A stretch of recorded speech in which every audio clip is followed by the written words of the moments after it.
Direktur Utama PT Pelayaran Nasional Indonesia atau PT PELNI, Tri Andayani melepas bantuan kemanusiaan bagi korban banjir bandang dan longsor di Sumatera dengan menggunakan kapal PELNI. Dalam jumpa pers yang digelar di Pelabuhan Tanjung Priok, Jakarta, Jumat 12 Desember.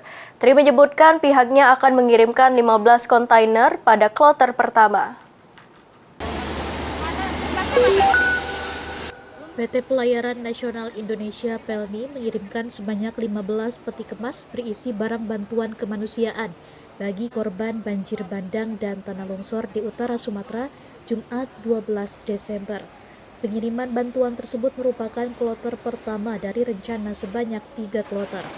Direktur Utama PT PELNI Tri Andayani menyebutkan pengiriman pertama tersebut dilaksanakan Jumat malam berisi 15 kontainer bantuan sembako, makanan, kebutuhan anak dan bayi, serta perlengkapan ibadah.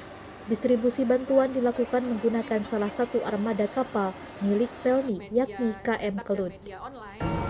Pengiriman bantuan kali ini merupakan kloter pertama dari 3 kloter kami yang akan kami berangkatkan nanti malam, yaitu pada pukul 9 malam, dan insya Allah akan tiba di Pelabuhan Belawan, Sumatera Utara pada hari Senin, tanggal 15 Desember 2025, pukul 12 siang.